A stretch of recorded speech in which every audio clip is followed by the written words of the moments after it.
But if you're not prepared, you're very vulnerable. And in this case, this particular citation was over $10,000 with 6 serious violations. But to me, more than the $10,000, it's the fact that now you're on OSHA's radar. You've got to correct all these violations. It may involve some downtime in the practice. And we all know every hour you close a practice, that's where the real expense comes in. Welcome to the Phil Klein Dental Podcast. Beyond keeping your patients safe, a solid infection control protocol is critical to protecting your practice. In today's episode, we'll discuss how to navigate complaints to OSHA by a disgruntled employee. We'll cover how to respond to an OSHA inspection with confidence and why highlighting your infection control compliance program to new hires can be a game changer for employee retention. Plus, we'll break down what a typical OSHA inspector is really looking for when they visit your practice, and how likely an inspection really is. So hopefully by the end of this episode, we'll equip you with more information and more knowledge so that you can stay compliant, prepared, and proactive. Joining us today is Dr. Karson Carpenter, a dentist and CEO and founder of Compliance Training Partners. Dr. Carpenter is a regular contributor on VivaLearning.com. We'll be getting to our guest in a second, but first, thanks to GC America, we're now able to incorporate all the advantages of glass ionomer into a beautifully aesthetic, strong, long-lasting restoration. That's a great reason to try GC Fuji Automix LC. You'll love the convenient Automix delivery system and ergonomic dispenser, which allows precise placement into the preparation. And GC Fuji Automix LC is bioactive, allowing for a high rechargeable fluoride release, which is ideal for high caries risk patients. And because it forms a chemical bond to tooth structure, even in the presence of saliva, there's no need for etchant and adhesive bonding. This saves steps and is ideal for challenging patients where access and isolation are difficult. And the small filler particles in the material allow for superb polishability and excellent aesthetics. So when you're thinking glass ionomer for your clinical cases, think GC America, a world leader in dental materials. To learn more, visit gc.dental. Dr. Carpenter, it's a pleasure to have you back on the show. Phil, thanks for having me back. So we've talked about these issues where dental offices are reported to regulatory organizations such as the Board of Dentistry or OSHA and so forth. And it seems like a lot of this reporting is kind of vindictive, and it's usually coming from a disgruntled employee. Tell us about your experience in Compliance Training Partners, which deals with a lot of these kinds of unfortunate incidents that occur when someone complains about a practice and states information that's only would be available to those working in the practice. How prevalent is that a disgruntled employee reports an office for a violation of CDC guidelines? Well, I'll tell you, Phil, that's absolutely how inspections occur today. Inspections occur because of a disgruntled employee. I see it all the time. Small practices, large practices, DSOs, practices in major cities, practices in rural areas, rural Alaska, one that we were involved with. It's all about disgruntled employees. Employees today pretty much know they need to receive OSHA training. They know that there needs to be a compliance manual. And when they don't have the things that are required, you're very vulnerable. I'm going to say that every inspection I've been involved with in the last year has been from a disgruntled employee. That's what triggered it. So when it comes to the training of the office with all the other things involved with CDC guidelines, infection control, OSHA, etc., I think it's important to include the vulnerability, not only from the standpoint of the health and welfare of the patient and the employee, but also the vulnerability of the practice through a disgruntled employee reporting them. And by the way, even though they're called guidelines, CDC guidelines, they are enforceable as if they were laws, because the office can be fined, and of course it can be worse than that. It's not optional. In fact, today, maybe a little later, I'd love to talk with you about a recent OSHA inspection. Of course, we talked about in a previous podcast a CDC problem, but I had very recently an OSHA inspection of a practice that resulted in a number of serious violations, in fact, 6 serious violations. And again, this was triggered by a disgruntled employee.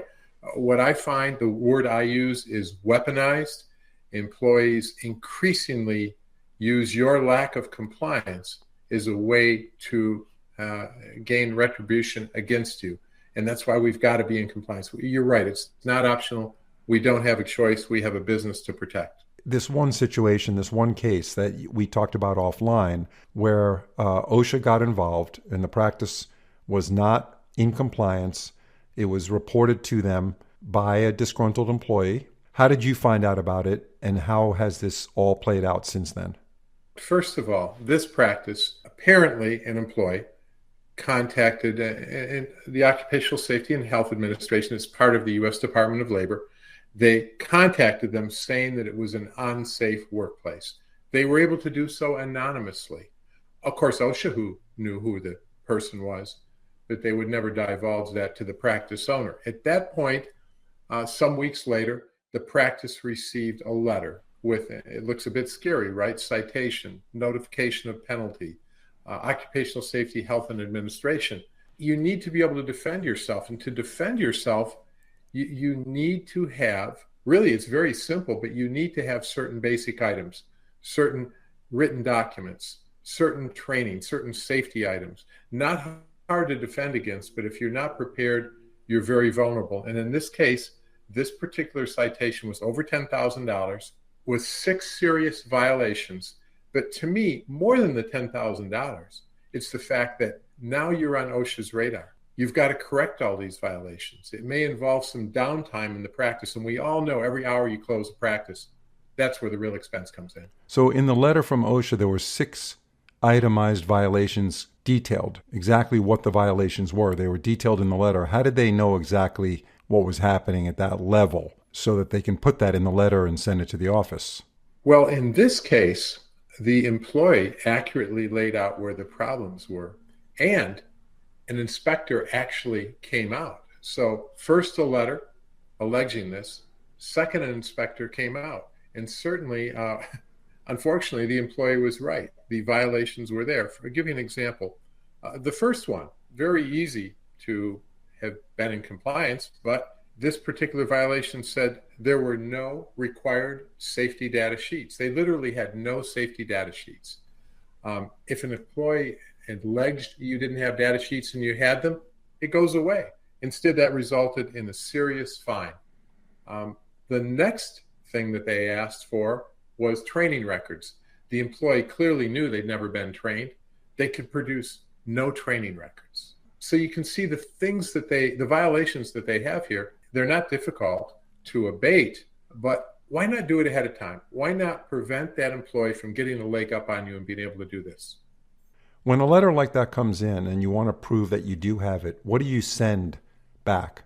Do you send a letter saying that I have this and you list it out, or do you copy your document, or do you print your digital document and send it out, or you send your digital file? How is that information substantiated and validated that you do have all this to the authority? Normally, OSHA will request that you respond in a written form. Email is preferred.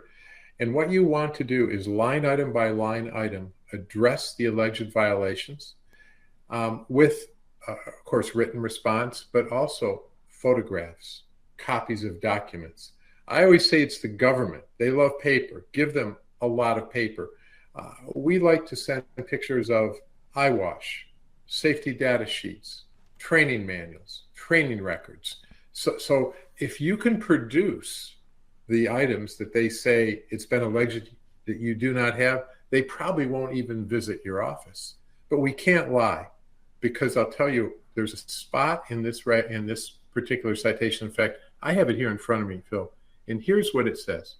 The law requires that a copy of this citation and penalty be posted in a prominent place at or near the location of violations where all employees can see.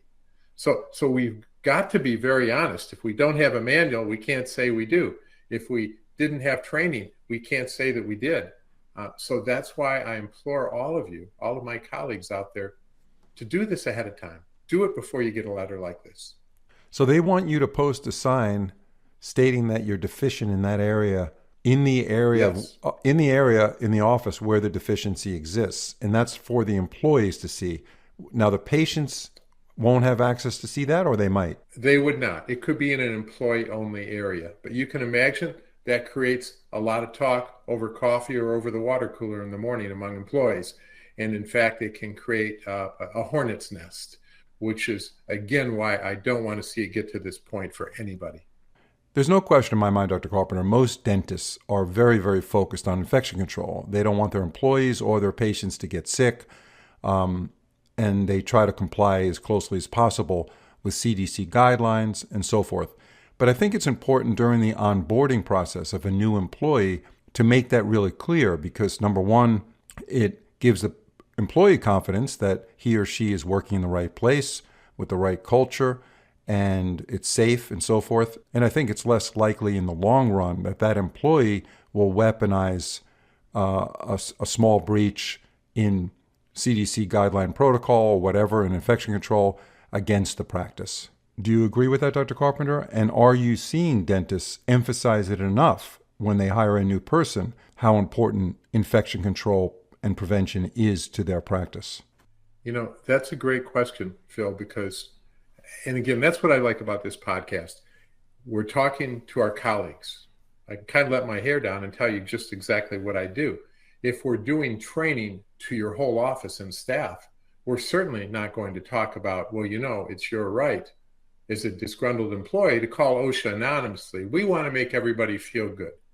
And on day one, you're the new employee in the office. I want you, besides fulfilling the requirement I have to provide training as part of onboarding, I want you to think, wow, this is the safest, most compliant office I've ever been. What a great office. They don't have any weaknesses. I want you to build this insurmountable barrier where they would never think of calling OSHA or the Department of Public Health on you. And to me, that would start with, first of all, I'd like you to watch this training session, this online training session. At the end of it, you'll be taking a post-test, printing a certificate of completion. We need a copy of that on our desk by next week. Secondly, we have this compliance manual here with all the written documents in. I'd like you to look through it. Sally here is in charge of OSHA. After you look through this manual, I want you to ask her any questions you have because we want you to be safe here at XYZ Dental Center. Right away, I've fulfilled my obligation, but I've also sent a message. This isn't the office to mess with. If you want to, call OSHA, if you want to try to sue me for an unsafe workplace. So send that message on day one as part of onboarding. Training, written documents, ask any questions you have. And that employee will fall right into line. And again, with the shortage of workforce that's going on right now in the dental space, there's a shortage of assistants, there's a shortage of hygienists. You want to keep the people that you have, especially the good people, and having a really tight infection control and prevention program is part of that, a big part of it. That is a great point, Phil, and that's something I talk about all the time. That's why any anger you have towards compliance, towards this over-regulation we have, you might as well just get over it. We want to own a business. We want to be successful. By doing the type of onboarding we're talking about, employees not only see us as someone who they wouldn't attack legally, but they see us as a safe place to work. In other words, compliance is a powerful HR tool. And I've learned that from particularly, let's face it, we have a lot of young women, childbearing age, out there in the dental profession. And let me tell you, these ladies really, really appreciate a safe office, an office that does infection control training, that does OSHA training, that provides quality PPE. This means a lot to keeping those hard to find dental auxiliaries that you're describing that nobody can find. We think it's a wonderful HR tool, an understated HR tool to use compliance. And that's why we want to sell them on what we're doing. We want to promote it on day one. This is a safe place to be because, dentistry actually is a very safe place to be. We all saw those headlines, number one, most dangerous occupation during COVID. That all proved to be untrue. Dentistry is a safe place to be. We'll be getting back to our guest in a second, but first, are you looking for an air-driven handpiece that rivals the power and torque of electric? Well, I have good news. It's finally here. It's called the T-Max Z, and it's from NSK, a company we all know and trust as a world leader in dental handpieces. In addition to being lightweight and ergonomic, this revolutionary air-driven handpiece delivers unprecedented 44 watts of power, allowing you to cut through tough zirconia smoothly and quickly. In fact, the T-Max Z reduces overall cutting time by 30%. That means less chair time, reducing the burden on you and your patient. Take a test drive of the T-Max Z air-driven handpiece from NSK. For a free 10-day trial, go to nskdental.com and find your local rep to inquire. Experience the power and excitement of the T-Max Z series. I want to ask this question just because I'm curious. Have you found in your experience working at Compliance Training Partners with a lot of different dental practices, do you see a difference, generally speaking, in compliance when you compare a small practice to a larger group practice where the dental team is much larger, there's multiple hygienists, assistants, staff members, front desk, lots of chairs? Do you see any noticeable difference when you contrast one to the other? You know, you would think, Phil, that the smaller practices might be less likely to be in compliance, but I have found it's all over the board. I find small one-doctor practices that are incredibly compliant in every way. I've worked with fairly large DSOs, multi-site facilities, maybe some names you might even know, that weren't doing a good job at all. So I find that compliance doesn't seem to be related to the size of the practice at all. That being said, one thing I like about teaching compliance is I've had so many doctors come up to me and say, you know what, I think I can do this. I've been tempted to work for somebody else because I just didn't think I could deal with compliance. If you're a small business owner, a 1-2 doctor practice, you can do this. You don't need to work for a DSO or sell your practice if you want to have your own business. Compliance isn't that hard. You just have to check the boxes.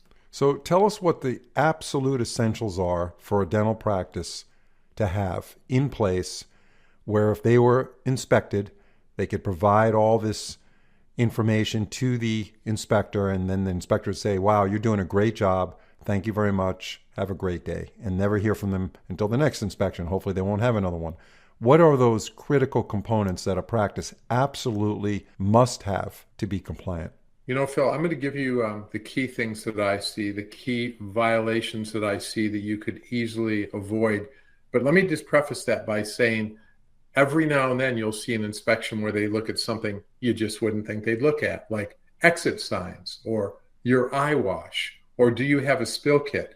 One thing I would really encourage you to do, go to the compliancetrainingpartners.com website, download the OSHA audit app, download the infection control audit app. That way you'll get a real thorough coverage of all points of compliance. But in terms of what are the main things you need to do, first of all, OSHA looks for, when they come in, written documents. Do you have a OSHA manual with a written hazard communication plan for chemical safety, a written exposure control plan for bloodborne pathogens? Do you have records of training that you're showing you're training all your people every year? And do you have safety data sheets? Those are the big four when it comes to records. At that point, they're going to do an inspection, do a walk around. They're looking for pretty basic things like, is the OSHA poster up? Do you have an eye wash? Are people wearing protective equipment, particularly safety glasses with side shields, long sleeve clothing, masks? That is 80% of it right there. Is the actual inspection somewhat subjective? Even though they're all focused on OSHA compliance, is it typical for one inspector to focus on one specific thing where another inspector would come in and look for something completely different? I mean, is there some subjectivity to this? You know, it is subjective. Here's what I find. In general, if you ask me what is the one thing that it seems that every OSHA inspector looks at, it's violations of bloodborne pathogen standards. That being said, often when they come in, if there's been a specific complaint by a disgruntled employee, they focus on that. For example, a recent inspection I was involved with, the employee was upset because they had no safety data sheets for products in the office. Now, they came from an office that they'd worked at before where they knew they had a log of all the safety data sheets for every product in the office. So this inspector, as you would expect, focused almost entirely on hazard communication, chemical safety, safety data sheets, labeling. Whereas other inspectors will come in and they'll focus on everything. But it is dependent on the inspector. They have a lot of latitude to focus on the areas they would like. So what's the typical flow, Dr. Carpenter, when a disgruntled employee contacts OSHA, for instance, and reports a violation? What typically happens after that? Well, here's the flow that I normally see. Step one, unknown to us, an employee files a complaint. We receive a letter from OSHA stating the following has been alleged. Number one, number two, number three. Please respond within 10 business days. Basically, they're saying, we're giving you a chance to defend yourself. Maybe this is untrue. If you can't produce those documents or the items or proof that they request, they will then schedule an inspection. In fact, even if you send them things, they will tell you right in this letter, we may decide to do an inspection. I find is if you can give them good solid proof in the form of copies, photographs, etc., proof of training, they probably won't come out. It'll go away. In this case, the case that I was talking about, they couldn't produce those things. They couldn't lie in front of the employees because they had to post a citation where everybody could see it. OSHA said, you don't have these things. Maybe these allegations are true. We're going to come out. At that point, they came out, they inspected, they found the 6 serious violations. So the posting of the violations in the area where the employees are, that's something that you have to do, correct? You must by law. And does an inspector come out to check to see if that's posted? That's the question they'll ask employees. They'll interview employees individually or as a group, wanting to know if they were aware that this office was going to be inspected, that there was alleged violations, and was this posted. So I always tell people, don't try to lie about this. Better to tell an uncomfortable truth than to try to lie, because they will find out. Unless you're the only employee in the practice, and you're probably not. Yeah, no, of course, you have to do it. I was just wondering whether it was followed up with an inspection for them to see the posting of the violations. And then how long does that sign have to stay up in the area for the employees to look at? I assume once the violations are mitigated and corrected, you can take the sign down. How long does that have to stay up there? Exactly, you're right. They allow you to take that down when those violations have been abated. You have to get a sign off on that. You do. And again, I find that if you seem to be a reasonable person, you can show historical records. I mean, it's one thing if they're saying there's been no training, and you send them a document showing, well, training occurred last week, as opposed to if you're in an office that can show them 3, 4, 5 years of training records, documents from several years, copies of your OSHA manual that show different dates. They can pretty quickly tell if you're just getting in compliance today or yesterday versus if you're a long-term player. And the long-term players, the people who are trying to do it right, they normally don't even come out to visit. They have their hands full because there are so many disgruntled employees filing anonymous complaints. They hardly have time to do any what are called programmed inspections anymore. In other words, just going out and doing a random inspection. Almost never done anymore, at least not in healthcare. Oh, is that right? A dentist shouldn't be concerned about an unannounced inspection at this point. So unlikely because OSHA has its hands full. Yeah, no, I would assume that. So in the event that a dentist gets involved with this and gets wrapped up and entangled in some sort of incident where they have to deal with OSHA and they have to prove that they're compliant now, they may have been deficient on a few things, but it's been corrected. Should they bring somebody like you in to the communication and saying, we've hired a training company for years that provides us with these things? Does that help the dentist to have someone like you involved with the communication? I'll tell you what really helps. OSHA really wants to talk to the employer, to the owner. What works really well and has proven itself over 25 years of helping doctors who've been inspected is if you're coaching behind the scenes, if you're helping to write that letter, if you're giving advice on what photographs to take and show them, what things not to show, what things to say. That's the way that it works most effectively. OSHA wants to talk to the business owner. They don't want to talk to a hired gun. Okay, but it's good to get advice from someone like you, I would assume. Absolutely. And again, and not because we're so smart, Phil, but we've been through so many of these. We've been involved in inspections in almost all 50 states and also in territories like U.S. Virgin Islands, Puerto Rico. And we kind of know what these inspectors are looking for, what type of responses seem to work, and obviously things that you don't want to say as well. So we talked about in a previous episode a dentist who purchased a practice, was excited to get started, jumped in full force. The office that they purchased was very, very negligent on their protocols for CDC guidelines. And they kind of inherited all this.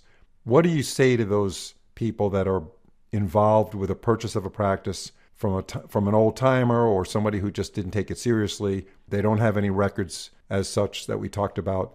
What do you recommend to that person? They want to get in and start working, and the situation is as I described. That's a great question. I'm glad you asked it. And I'm glad you remembered that, because we did talk at length about that doctor, didn't we? A great young guy, bought this practice, but talk about bad luck. Here's what I learned from that. I really learned a lot from that one too. If I'm a young doctor, and in this case, he had been an associate in this practice, he knew this practice was non-compliant. He absolutely knew it. And his intention was to immediately after he purchased it, get it turned around. Well, you know how sometimes when you buy a business, there's maybe a little disharmony for a while. All of a sudden, it's a new doctor, some new policies, different personalities. It's really a very vulnerable time for the owner, right? Because a couple of employees were unhappy with some of his new policies. If I had any advice to give to that doctor or a young doctor, again, it would be this. Before you buy that practice, you need to get that practice in compliance before it's in your name. I want to see that be in compliance on day one. It's not that expensive to do, but to me, you're very vulnerable. And what a shame. This poor kid came in to a practice that was totally non-compliant. It never had a problem. And within the first month, he was inspected. He paid for all the older doctor's sins. And the other thing I want to mention is, to me, if a practice is compliant, and this is encouraging our listeners here to get in compliance, think how much more your practice is worth. A practice that is compliant is worth considerably more than one that's not. I mean, wouldn't you want to buy a practice where you say we follow all CDC guidelines, we're in full compliance with OSHA, everybody's trained, here's the training records? That practice has a value of maybe, Phil, maybe it could be 5-10%. It's a valuable thing. As we wrap up this podcast, Dr. Carpenter, what is your recommendation for updating all the documentation that you talked about today? And I assume the safety data sheets are updated as the new products and materials come in. They're dropped into a binder or they're scanned or whatever. But the other major documents, how often do they need to be updated? I would say that for the most part, an update needs to be done about every 5 years. I wouldn't let your OSHA compliance manual go more than 5 years, just because subtle changes that occur in the law. Not only that, I'll give you an example. Our manual from my particular company, many of the changes we make each year are based on inspections we've been involved with. We see trends. We see things that OSHA is looking for. We see, I guess, different interpretations of the law. And so a manual needs to reflect that. I would say roughly every 5 years. But one of the key things that will keep you out of trouble, or the key thing, is making sure you're doing annual training for all employees. And the other nice thing about that is, if there is a change in the law, if there is an update, that's going to be featured in the training. So the way to keep yourself out of trouble, have a manual that's complete, that's less than 5 years old, and annual training for all staff. And that will create a very safe and compliant workplace and keep you out of trouble. Yeah, and these manuals can be purchased, but like a template where you can just fill in the details for your practice? Yes, the program from Compliance Training Partners is available both in a written template, a complete manual where you would literally fill in the blanks with the names of your people, the names of your practice. It's also available in an electronic form. In fact, that's one that we call our Comply, C-O-M-P-L-I, our Comply version. And, you know, even if you're not a client, I would really encourage you to download at our website the audit app, because there you'll find, maybe you're completely in compliance already, but you need to go through this checklist and see where you're in compliance, where you're not, and your areas of vulnerability. See if you can't mitigate those in a hurry. Dr. Carpenter, thanks so much for your regular feedback on this show. Invaluable stuff based on your experience you have related to OSHA and CDC. Thank you so much. We'll talk to you soon. You're welcome, Phil. See you next time.